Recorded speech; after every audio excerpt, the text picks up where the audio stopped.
Hey Siri, how's the flying weather? Okay, requesting.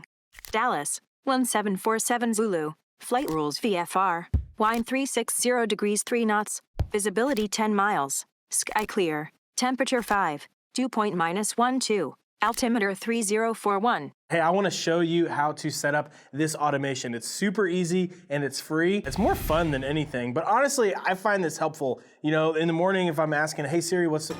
Oh, hope she's not listening. I don't want her to go off right now. You know, hey, how's the weather today? You'll say, hey, it's gonna be partly cloudy and 65. Doesn't give you a whole lot of information. The winds could be gusting 35 knots, so not a great use of like doing your weather briefing. And so I think it's just kind of a fun automation to set up. Obviously, this won't be the full extent of your weather briefing for the day, but it's a good one. So if we go over to the phone here, it requires a new app, but the app is free. It's called AeroWeather here in the top left. I really like this app because I just think it's a really good, I'll put it this way, whenever I'm gonna wake up and if I'm flying that day, this is the first app that I open because I just think there's so much white space, it's very cleanly designed, and so it's a really easy way to just scan what's the weather in the area. And so I'll set up my home airport at the top, and then I'll do some other airports kind of in the vicinity, and then I'll do some to the north, some to the south, so I can just kind of scan through and get a sense of what's happening, what's trending, that sort of thing. And it's just really easy to be able to decipher information.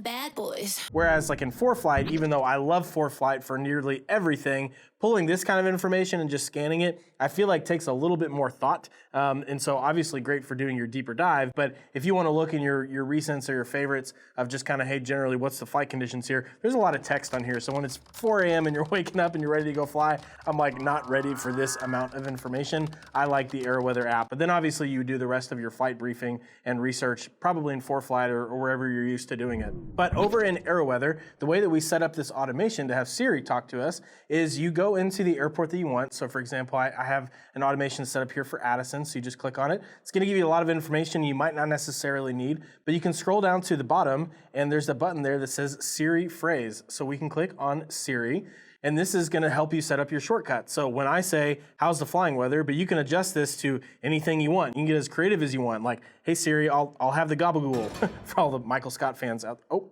Siri, see, Siri is listening. She's always listening. But you get creative. You can say, hey, when I say bada bing, bada boom, that means I'm going flying. Give me the METARs. It could be whatever. Or you could do something lame, how's the flying weather? But you set that up, hit save shortcut, and you're good to go. And now when you ask her how the flying weather is going to be, she's going to read off this METAR to you. So I think it's really helpful, but I would love to hear from you in the comments. What automation did you set up? Did you use any creative language? Hopefully keep it PG at least. I would love to know what you set up. And then also if you have any other kind of automations or quick things like this that you would like to share with the aviation community, I would love to read through those down below. So thanks for watching, and I hope this helps you in your aviation journey.